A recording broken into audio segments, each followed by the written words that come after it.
Welcome to Bed Crime Stories podcast.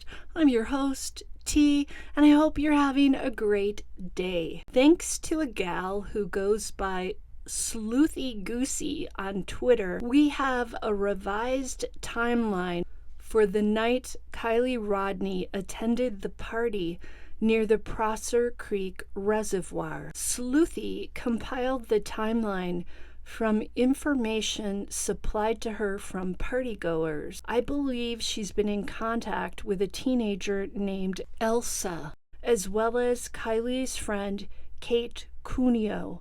This new timeline indicates that Elsa did not leave the party area until around 1 a.m. That is a full half hour beyond when we originally thought most of the partygoers departed the wooded setting. We are also now seeing video of kids doing donuts with their cars in a sandy area, allegedly near the Prosser Creek Reservoir, on the night of the party.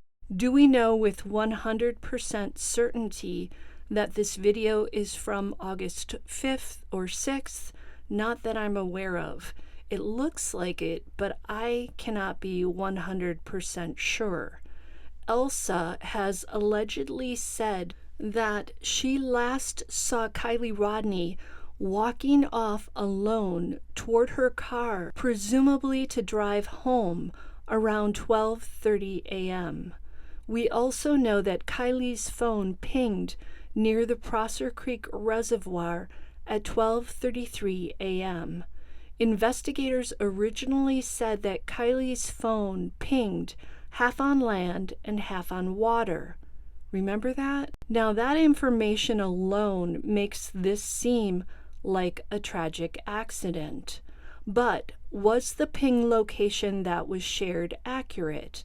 Was Kiely's phone half on land and half in the water at 12:33 a.m.? We don't know for certain, and we don't know what that means in connection to Kiely and her CRV. But let's do some speculating now that we've learned of this emergency responder guy, Nick, who showed up in Adventures with Purpose's video on finding Kiely.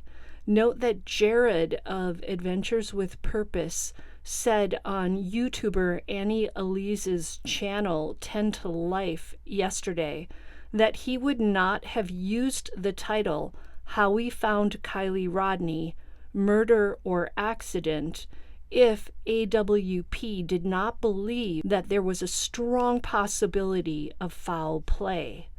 That to me says a lot. I don't think Jared would risk Adventures with Purpose's reputation by putting that out there without some strong belief that it's a possibility. I think AWP felt that they have ample evidence that suggests foul play. So while I've been stuck on a tragic accident being the reason that Kiely ended up in that reservoir, I'm now considering foul play a possibility, and I'm doing that based on several details, including one, where Kiely's CRV was found in the reservoir, meaning just 55 feet from shore and only 14 feet below the surface.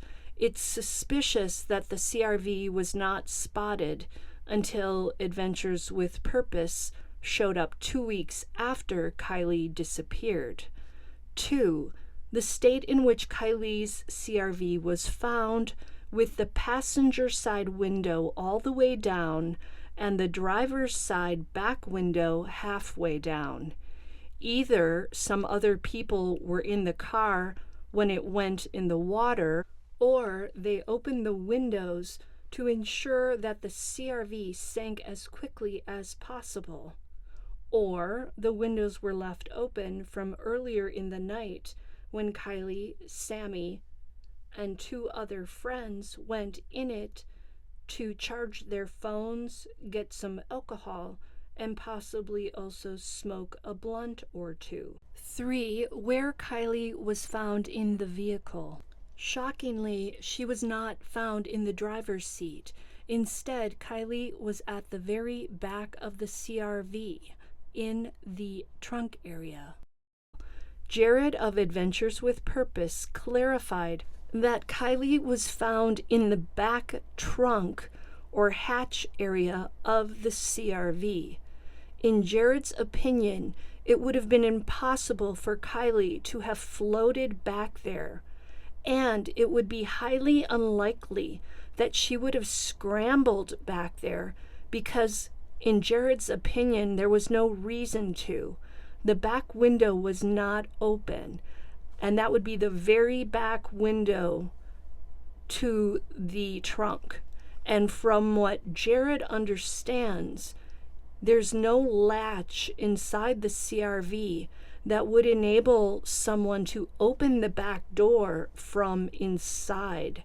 Jared believes that because those two windows were open, the CRV would also have sunk quickly, like in 20 to 40 seconds. Had the windows all been closed, Kiely would likely have had more like 6 minutes on the water's surface before the CRV began to sink. That might have given her time to think about how to get out of the vehicle. Of course, she would have had to be patient in that case and wait for the car to settle on the bottom of the reservoir to open a door due to water pressure. When a car is sinking and all the windows are closed, there's too much pressure to open the doors. Or she would have had to have one of those window breaking devices. She would have had to have had it handy, and she would have had to know how to use it, where to place it in the corner to crack those windows. With the two windows open, Kiely likely didn't even have enough time to think straight and plot a plan to work her way to the back of the CRV. Remember, the CRV quickly turned upside down as it sank due to the weight of the engine in the front. Being upside down in the dark water would have totally disorientated her, especially if she had been drinking alcohol or using other substances. Also, why would she head back to the trunk area when she had those two windows that she could have escaped from? It doesn't really make sense, does it? We also know from photos of the CRV when it was pulled out from the reservoir that the driver's side airbag did not inflate. In CRVs, the frontal airbags are designed to deploy in moderate to severe front or near frontal crashes, which are defined as crashes that are equivalent to hitting a solid fixed barrier at 8 to 14 miles per hour or higher. I've also heard it said that those airbags will deploy during any crash if someone is seated in those front seats. And they know to do this, they know that somebody's in the seat because of the weight, apparently. So why didn't they deploy in this particular crash? Or did we somehow miss seeing them in those photos? Trigger warning, I'm about to talk about the condition of Kiely's body. If that type of information is disturbing to you, you may want to stop listening. Jared told Annie Elise that Kiely's body was not very decomposed when Nick Wren spotted her in the CRV. Per Jared, a body submerged for 2 weeks in a fresh water lake or reservoir would be waterlogged, but it would not be so decomposed as to make identification impossible.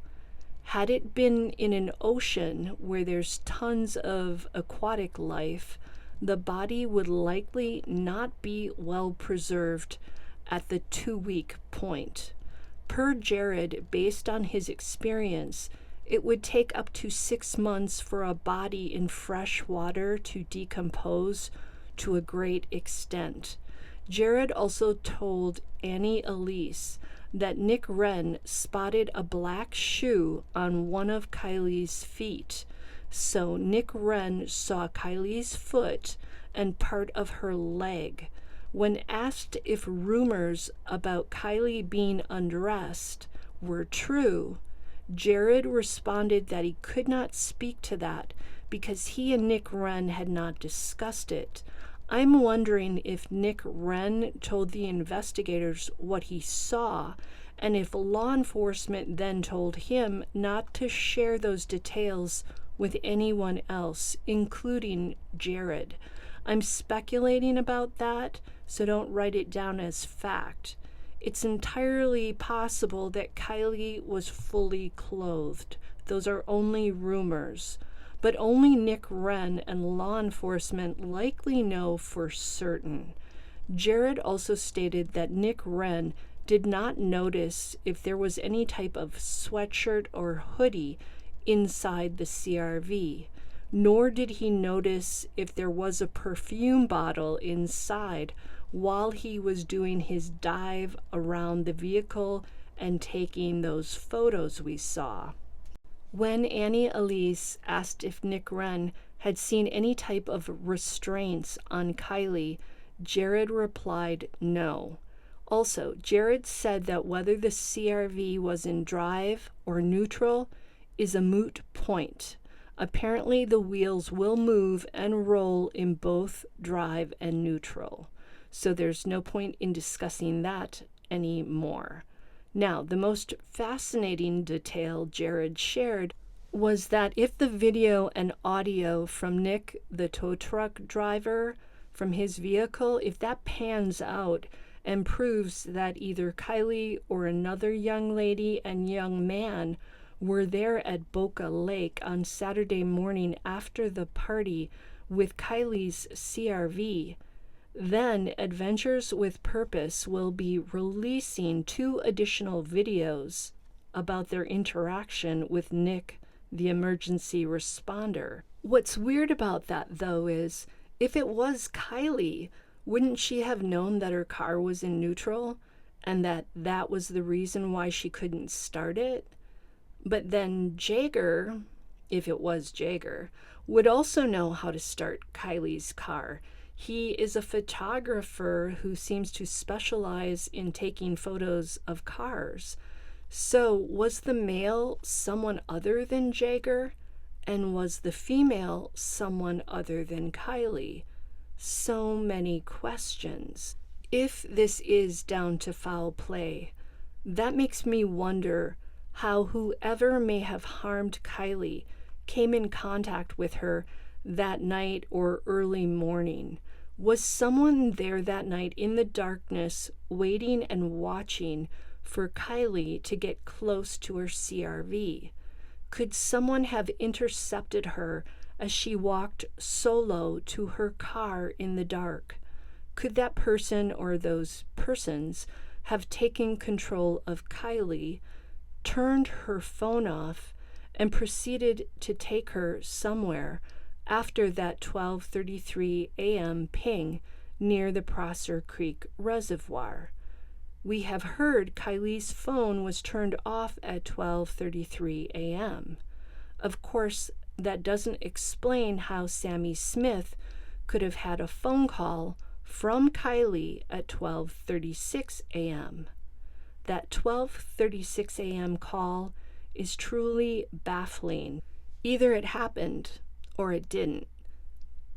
But why would Sammy say it happened if it didn't? She still has her phone, right? The authorities would definitely have looked at her phone by now, at least you would think. But moving on, let's continue with our speculation. If someone was waiting for Kiely, who could that have been? let's ask ourselves, who would have had motive to harm Kiely? And again, this is all speculation. But if this was premeditated and it is foul play, we have to consider motive. Here are some options I'm thinking about. 1. A jealous and possessive ex-boyfriend who was of the mindset that if he couldn't have Kiely, no one else could either. That's pure speculation, by the way, but it's based on Nick, the emergency responder's description of the male at Boca Lake, and Jared of Adventures with Purpose, who said that Nick had made a positive ID of that guy. Those comments have led me to believe that the male was perhaps Kiely's ex-boyfriend. He also fits Nick, the driver's description, by the way. The ex does have what look to be large moles on his face and possibly some red acne marks. I'm not among those who keep saying that the ex has perfectly clear skin. That's not what I'm seeing in close-up photos of him. Okay? Just saying.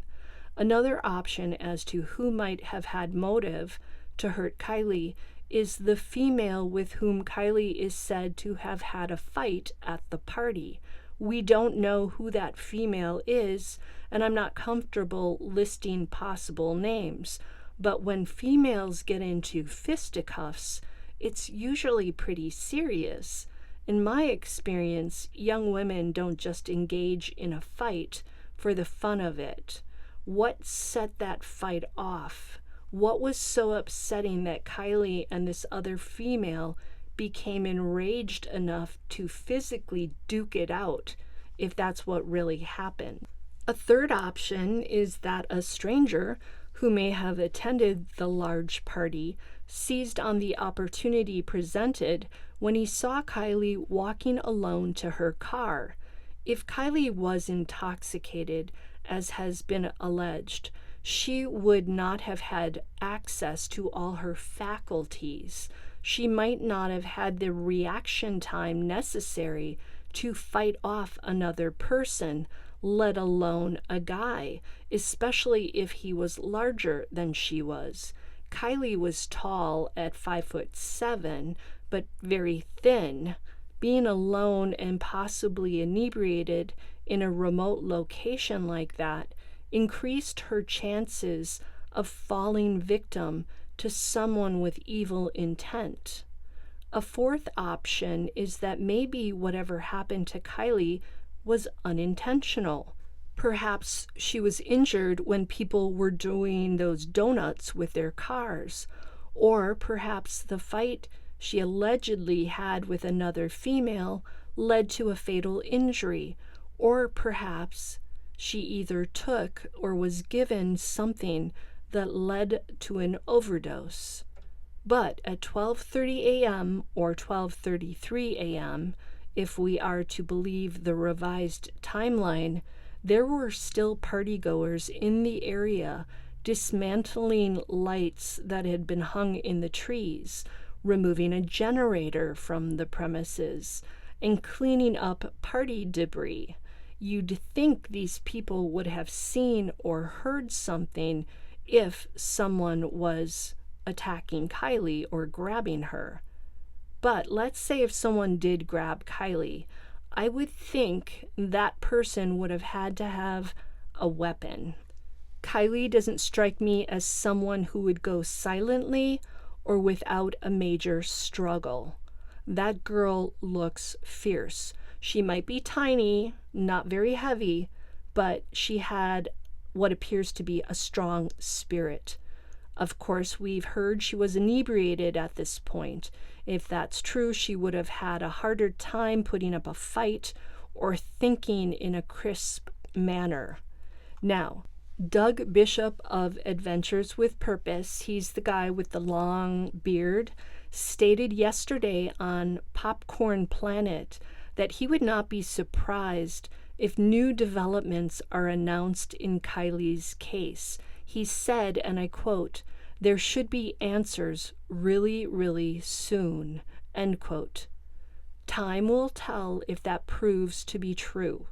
Now, let me leave you with a saying that I think may be apropos to this case. To live in hearts we leave behind is not to die. Thomas Campbell. Until the next time on Bed Crime Stories, now do me a favor. Please hit that like button, subscribe, and leave me a comment.